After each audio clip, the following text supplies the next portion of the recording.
क्या तुम्हें पता है आखिर तुम्हारा नंबर कट क्यों रहा है? क्या तुम ये जानते भी हो कि तुम्हारा पेपर खराब क्यों जा रहा है? पता भी है तुम्हें कि तुम हार क्यों रहे हो? हेलो एवरीवन, आई होप आप सभी लोगों ने बहुत अच्छा आज किए होंगे। तो इस वीडियो में बात करेंगे भाई अगला हमारा टारगेट क्या है सोशल साइंस का। तो सोशल साइंस में भी आपको और भी आज जितना किए थे उससे आपको बेहतर कैसे करना है, इन चीजों के लिए अपन फाइनल जो है स्ट्रेटेजी देखने वाले कि आपको आखिर इन गैप डे में कैसे प्रिपरेशन करना है, उन चीजों के बारे में कंप्लीट देखेंगे। उससे पहले एक चीज याद रखना, अपनी स्टार्टिंग में देख रखे आपके हारने की रीजन को। क्या आपको पता है आखिर आप नंबर क्यों नहीं ला पा रहे हो? क्यों दो विषय गया, दोनों विषय में क्यों आपके मार्क्स कट रहे? क्यों? क्या जवाब है आपके पास? उसका जवाब आपके पास खुद है, आपकी सोच पे डिपेंड करता है भाई। आप सोच रखे हो कि भाई मैं तो ये कर नहीं सकता, कर नहीं सकती, तो कहां से नहीं कटेगा आपका नंबर? क्यों नहीं हारोगे आप? क्यों? क्योंकि आप सोच चुके हो आप नहीं ला सकते उस लड़का या उस लड़की से ज्यादा नंबर, ये आप मान चुके हो इसलिए। और दूसरी गलती ये है, आप क्या करते हो भाई, सब कुछ बचा के रख रहे हो, सब कुछ बचा के रखते हो आखिरी टाइम के लिए। अरे मैं कल पढ़ लूंगा, सुबह पढ़ लूंगा, शाम को पढ़ लूंगा, रात को पढ़ लूंगा, पेपर के दिन पढ़ लूंगा, ये सोच सोच के बचा बचा के आप रखे हो, इसलिए हार रहे हो। ये आपके हार का कारण है। अगर हिंदी में मार्क्स कटा है ना, उसके जिम्मेदार तुम हो। इंग्लिश में मार्क्स कटा है, उसके जिम्मेदार तुम हो, क्योंकि हर कुछ सब कुछ आपको पहले से बता के रखा गया कि ये आएगा ये कर लो, ये आएगा ये कर लो, सब कुछ बता के रखा गया, उसके बावजूद भी आप नहीं कर पा रहे हो। याद रखो बच्चों, वो दो पेपर जैसा भी गया हो, जैसा भी गया हो जाने दो, अब हमारे सामने है one of the scoring subject, ऐसे सब्जेक्ट जिसमें आप आसानी से नंबर ला सकते हो, बट उतना भी आसानी से नहीं जितनी आसानी से आप सुन रहे हो इसे। नंबर लाना आसान है, वैसे ही अगर 75% बच्चों का नंबर लाने आसान होता है ना इस सोशल साइंस में, तो 25% ऐसे बच्चे भी जिसको पल्ले नहीं पड़ते हैं सोशल साइंस, सर के ऊपर से भक्के जाता है। हो सकता है आपके लिए भी ये होता होगा। तो मैं आपको बता दूं, तो इस केमिस्ट्री की ना, सॉरी, इस सोशल साइंस की ना बेस्ट चीज है, वो आपको बताऊंगा कि आपको कैसे प्रिपरेशन इसको जो है करना है। तो ध्यान से देखते चलो, समझते चलो, जो भी चीजें बोलूंगा बस उसको लकीर मान के फॉलो करते जाओ। डेफिनेटली ये जो आप टारगेट देख पा रहे हो 75 आउट ऑफ 75 की जो सपना है आपका 75 में 75 लाने का, वो जरूर पूरा कर पाओगे। याद रखना, सोशल साइंस में ला सकते हैं भाई, ला सकते हैं सोशल साइंस में 75 आउट ऑफ 75, वो आप कर सकते हो, वो आप ला सकते हो। बस थोड़ा सा हिम्मत रखो, अपने आप ऊपर विश्वास रखो, अपने मेहनत पर फोकस करो, डेफिनेटली ये आ सकता है। तो सबसे पहले एक चीज जान लो कि सामाजिक विज्ञान में ना बच्चों सबसे बड़ी प्रॉब्लम क्या है? बोर लगना, आसानी से बोर लगना। और बोर लगता भी इसलिए, एक चीज समझ लो, जब आपकी सपना लो रहेगा ना, लो रहेगा मतलब सिर्फ और सिर्फ आप क्या चाहोगे? पास होना, तब जाके आपको बोर लगेगा। नहीं तो भाई आपको हर एक चुनौती को, हर चीज को, हर एक पेपर को अपना अवसर मानना पड़ेगा आपको। हिंदी का पेपर चाहे विज्ञान का हो, चाहे किसी भी सब्जेक्ट का पेपर हो, आपको उसको मौका मानना पड़ेगा और उस मौके में अपने आप को बेहतर साबित करने के लिए जी जान लगा देना होगा, तब जाके आप बेहतर कर पाओगे। और एक दिन आप वैसा मान लोगे कि ये मेरे लिए मौका है भाई 75 लाने का, अच्छा करने का, बड़ा करने का अपने मम्मी पापा के लिए, तो उस दिन से आपको बोर लगना बंद हो जाए। वो आपकी सोच पे डिपेंड करता है, आप सिर्फ पास होने के लिए करोगे या उस पेपर को परेशानी समझोगे, तब आपको डेफिनेटली सोशल साइंस क्या, हिंदी से भी, इंग्लिश के भी, संस्कृत, गणित सबसे बोर लगेगा।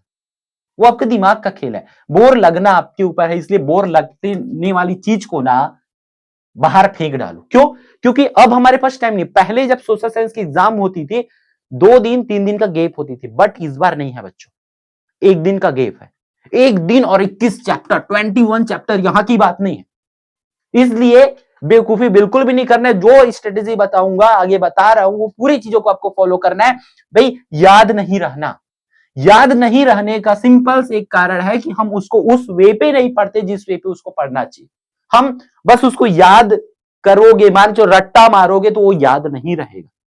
आपको उसको समझना पड़ेगा कि क्वेश्चंस क्या बोल रहे हैं, तो भाई मुझे बताना क्या है। दिमाग में सोचो, उसके पॉइंट्स को याद रखो, कीवर्ड्स आपको याद रखना चाहिए। आप पूरी रटो मत, कोई सा भी आंसर है उसका हेडिंग को याद रखो, ये हेडिंग मुझे करना है करके। और लिख नहीं पाना, लिख नहीं पाने का सबसे बड़ा बीमारी यही है कि हम सोशल साइंस जैसे सब्जेक्ट को क्या करते, बस पढ़ते जा रहे, भाई हमारा लिखित पेपर है, तो कम से कम कुछ चीजों को लिख के दो, देखो कुछ चीजों को लिखो, हाथ चलाओ, आदत रहेगा हाथ का, हम उस टाइम पे लिख सकते हैं करके, ठीक है, उस टाइम चीजों को हम लिख सकते करके आपके लिए रहेगा। तो इन चीजों को आपसे बचना पड़ेगा। याद नहीं रहने का कारण एक और भी है, हम क्या करते हैं लास्ट मोमेंट में पढ़ते हैं। लास्ट मोमेंट में आप बिल्कुल मत पढ़ो। लास्ट मोमेंट बोलने का मतलब है रात भर पढ़े, एग्जाम से एक दिन पहले रात भर पढ़ो। भाई आप इस हद तक आप पहले से आज पढ़ लो ना कि कल आपको एग्जाम है तो उस दिन आपको मेहनत करना ना पड़े। उस दिन आप सिर्फ देखो, एकदम दिमाग को रिलैक्स रखो। लास्ट दिन पे पढ़ा वाला चीज कुछ याद नहीं रहता, वही चीजें बोलते हैं, फिर बच्चों का डायलॉग रहता है पढ़ा वाला कुछ नहीं आया, पढ़ा वाला कुछ नहीं आया, आप जो बताए थे वो कुछ नहीं आया, ये बोलने लग जाओगे। फिर आपको भाई पहले चीजों पढ़ के रखो, आपको पता रहेगा, ठीक है। तो अब हम जो है बात करेंगे इस वीडियो पर हमारी स्ट्रेटेजी क्या है। सबसे पहले तो भाई मैं उन बच्चों के लिए जो पास होना चाहते हैं, पास मतलब लगभग 25 से 40 नंबर के बीच में लाना चाहते हैं, जो 25 से 40 नंबर के बीच में लाना चाहते हैं, मतलब पास हो गया 25 नंबर में, 25 से 40 नंबर के बीच में लाना चाहते हैं। मैं तो बोलता हूं भाई, मैं क्या एक चीज रिकमेंड करूंगा आपको, आप सिंपल सी चीजें क्या कर सकते हो, आप जो है क्या कर लो, एक मिनट, चार सेट मॉडल पेपर लगा लो, कोई सा भी 4 सेट। अब ये मत बोलना भाई प्रबोध की नौबोध, जो तोड़ कर है तेल ला उठाओ, चुपचाप पढ़े चालू कर दे, वो चारों सेट कर ले। 40 से मैं 25 बोल रहा हूं, वो 30 से 40 नंबर कंफर्म है, वो कहीं नहीं गया। 30, 40, 45 नंबर, 50 नंबर तक सामाजिक विज्ञान में कहीं नहीं गया।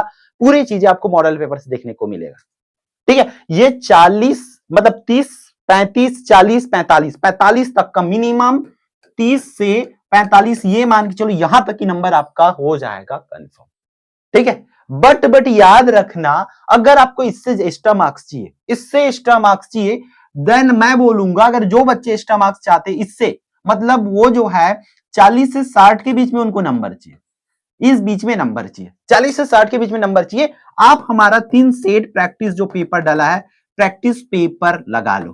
प्रैक्टिस पेपर 3 का 3 सेट लगा लो, डेफिनेटली आपका मार्क आपको इंक्रीमेंट वहां पर दिखाई देगा। ये अगर प्रैक्टिस पेपर लगा लेते हो तो मॉडल पेपर करो, मॉडल पेपर के बाद देन ये प्रैक्टिस पेपर को टेस्ट के पॉइंट ऑफ व्यू से लगा लो, डेफिनेटली आपका ये चीजें हो जाएगा। और जिनको पूरी मार्क्स चाहिए भाई, जिनको 100% मींस, हमें तो भाई 71 भी पसंद ना है भाई, हमें तो 71 भी पसंद ना है, हमें तो 72 भी पसंद नहीं, हमें तो 73 भी पसंद नहीं, हमें तो 74 भी पसंद नहीं, पसंद है वो एक चीज है, वो क्या है 75। तो उसके लिए बच्चों आपको करना पड़ेगा रगड़ के मेहनत दमदार तरीके से। तो मैं तो बोलता हूं भाई इसको आप पूरे ऑल चैप्टर को चैप्टर वाइज पढ़ना पड़ेगा। यू कैन फॉलो निचोड़, आप निचोड़ फॉलो कर सकते हो पूरे चैप्टर वाइज, या परीक्षा बहुत सार जो कुछ भी होगा चैप्टर वाइज पूरा पढ़ लो। चैप्टर्स कंप्लीट करना पड़ेगा, आपको देखना पड़ेगा कि किस चैप्टर्स कितने कितने मार्क्स का आता है, पूरे सिलेबस को, होल सिलेबस को आपको कवर करना पड़ेगा। क्यों? क्योंकि आप टॉपर बनोगे तो 1-2 क्वेश्चन ही है जो आपको टॉपर बनाएगा। मतलब हो सकता है कि एक नंबर वाले क्वेश्चन में 2-3 क्वेश्चन ऐसे आएगा जो मॉडल पेपर में ना हो, वही क्वेश्चंस आपको वहां पूरे नंबर दिलाएंगे। 2 नंबर वाले क्वेश्चंस में 2 क्वेश्चन ऐसे आएगा जो मॉडल पेपर में ना हो, वही क्वेश्चंस को आप बनाओगे।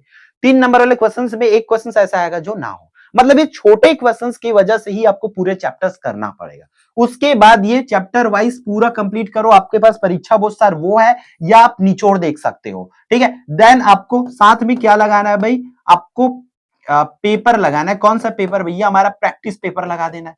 प्रैक्टिस पेपर लगा लो, या और साथ में क्या लगा लो, और साथ में लगा लो मॉडल, वही क्वेश्चंस बार बार रहेगा, मॉडल पेपर लगा लो। अब आप करो क्या, अगर आप परीक्षा बोर्ड से तैयारी करते हो तो मॉडल पेपर लगाओ, अगर आप परीक्षा सार से तैयारी करते हो तो आदर्श उत्तर लगाओ, दोनों में सेम क्वेश्चंस है, ठीक है। ये चीजें आप कर सकते हो, ये आपकी प्लानिंग होनी चाहिए कि मुझे ये चीजें करना है करके, और कर सकते हो इस टाइम में, याद रखना, यकीन मानो हो जाएगा। अब कैसे करना है आपको मैं बताता हूं। मान के चलो चैप्टर वाइज पढ़ना है, जिनको सिर्फ पास होना है, पास होना है भाई, पास होना है, वो क्या कर सकते हो आज में, जिन पास होना चाहते सिर्फ उनके लिए मैं प्लान शीट बता रहा हूं। जैसे कि आज कितनी तारीख है? 24, ठीक है। 24 फरवरी को कम से कम एक सेट डन कर लो, एक सेट होना चाहिए डन, जो सिर्फ पास होना चाहते हैं कोई सा भी मॉडल पेपर को। फिर 25 फरवरी को 25 फरवरी को बाकी 3 सेट आपको डन करना पड़ेगा। इतना, ये आपका प्लान होना चाहिए जो सिर्फ पास होना चाहते हैं। बट मैं बात करूंगा उन बच्चों के लिए जो 100% लाना चाहते हैं, 100% रिजल्ट चाहते हैं। आप इस रणनीति के साथ जा सकते हो, तब 75 आउट ऑफ 75 के लिए भाई ऑल चैप्टर की एमसीक्यूज आपका अच्छे से होना चाहिए। जो 1 नंबर वाली क्वेश्चन है, 2 नंबर वाली क्वेश्चन है, वही आपको टॉपर बनाएगा, वही आपको टॉपर बनाएगा। टॉपर जोन आपके है भाई, छोटे क्वेश्चन है, बड़े क्वेश्चन सब पूरे मॉडल पेपर से आएंगे, इतना फिक्स्ड है, ठीक है। बड़े क्वेश्चन सब बनाएंगे, बस छोटे क्वेश्चन ही आपको परेशान करेंगे यहां पर। तो 75 चाहिए, तो मैं बोलता हूं भाई 21 चैप्टर है, देखो 21 चैप्टर है। अगर चैप्टर वाइज पढ़ने जा रहे हो, आप चैप्टर वाइज पढ़ने जा रहे हो, 21 चैप्टर है, तो मैं तो बोलता हूं इसके लिए मेरा एक सिंपल सा प्लान शीट रहेगा। मैं तो बोलूंगा भाई 24 फरवरी को, भाई 24 फरवरी को मतलब आज है ना, आज तक, आज 12 बजे से पहले, 12 बजे तक, आज ये 12 बजे तक आपका जो है 7 चैप्टर आप डन करके जाओ। 7 चैप्टर डन कर लो अच्छे से। अगर चैप्टर वाइज जा रहे हो तब, मैं चैप्टर वाइज के लिए बोल रहा हूं। 2 तरीका इसको पढ़ने का सोशल साइंस को, या तो आप चैप्टर वाइज जाओ या तो यूनिट वाइज जाओ। चैप्टर वाइज भी जा सकते हो, अदरवाइज आप यूनिट वाइज भी जा सकते हो, ठीक है। तो मैं चैप्टर वाइज के लिए बता रहा हूं, ये हो गया। फिर आ गया 25 फरवरी। 25 फरवरी को, ठीक है, 25 फरवरी को सुबह, अब सुबह से, अब सुबह तुम्हारा कितना बजे हो रहा है तुम जानो भाई। तुम्हारी सुबह, तुम हो सकता है किसी की सुबह 4 बजे हो जा रहा है, किसी की सुबह 3 बजे हो रहा है, किसी की सुबह 8 बजे होती है। वो सुबह आपका कितना बजे होता है आपको पता होगा, इसलिए मैं लिख दिया, आपको टाइम नहीं बता रहा हूं। सुबह से 12 बजे तक, अगेन सुबह से 12 बजे तक बच्चों एकदम ध्यान से, पेशेंस के साथ, कोई हड़बड़ी गड़बड़ी नहीं। रिवीजन के पॉइंट ऑफ व्यू से आपको पढ़ना है। सुबह से 12 बजे तक, दोपहर के 12 बजे तक आपको जो है अगेन अगला जो 7 चैप्टर कर लेना है, ठीक है, क्लियर है। फिर बीच में 1-2 घंटा रेस्ट करना है आपको। 1-2 घंटा रेस्ट किए, फिर 25 फरवरी को ही भैया आपका क्या हो जाएगा, 25 फरवरी को, 25 फरवरी को ही क्या करना है आपका, मैं एक शेड्यूल फिक्स कर देता हूं। आपको इस रफ्तार से बढ़ना पड़ेगा भाई, ठीक है, ये रफ्तार आपको पकड़ना पड़ेगा। देखो कैसा करना पड़ेगा। अब दोपहर का, ठीक है, दोपहर का 12 बजे से, दोपहर का 12 बजे से शाम के 6 बजे तक, ठीक है, शाम के 6 बजे तक आप क्या कर सकते हो, अगला जो है 7 चैप्टर आप कर सकते हो। 7 चैप्टर तक सकते हो, ये चीजें कर सकते हो ऐसा, ठीक है। ये 25 तारीख को आप अच्छे से कर लो इतना। तो 21 चैप्टर आपका डन है। 6 बज गया, रात को भाई खाना खाओ आराम से, या इस टाइम में, इसके बाद आपको फाइनल जो है देखना है, फाइनल रिवीजन। फाइनल रिवीजन कैसे कर लो, या तो नाइट में ही पूरा कर लो, या आधे चैप्टर को, 10 चैप्टर को नाइट में कर लो, 10 चैप्टर को मॉर्निंग में कर लो। ये आपका हो गया भाई पूरी चीजें।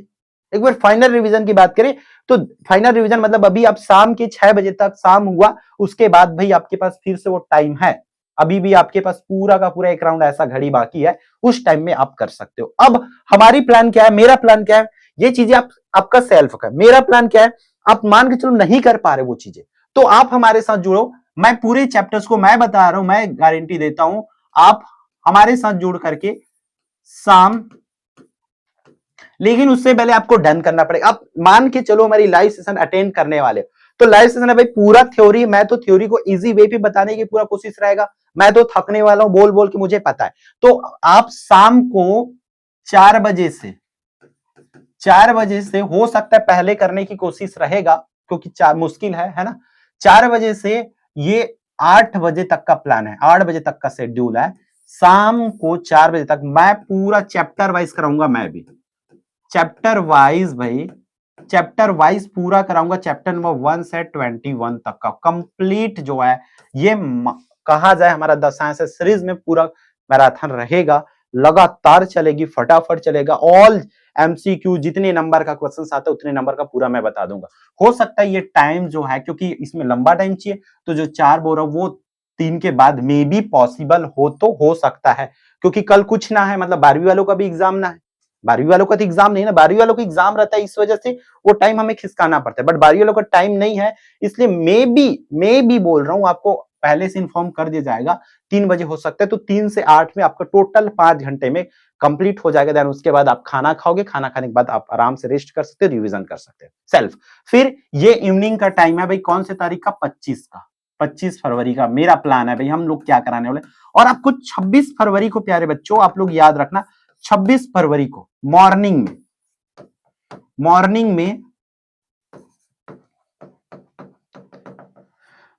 में 4 बजे, सुबह 4 बजे मैं दोनों मॉडल पेपर का से निकाल करके एकदम इंपॉर्टेंट क्वेश्चंस को फटाफट, जो हमारा एफटीआर सीरीज होती है मॉर्निंग में, फास्ट ट्रैक रिवीजन, उस सीरीज में मैं कंप्लीट एक बार और आपको 2 घंटा में पूरे एग्जाम क्वेश्चंस एंड आंसर्स को आपके दिमाग में डाल दूंगा। आपको सिर्फ सुनना बस है, क्योंकि थ्योरी है, सुन के आप लिख सकते हो, इतना यकीन मानो।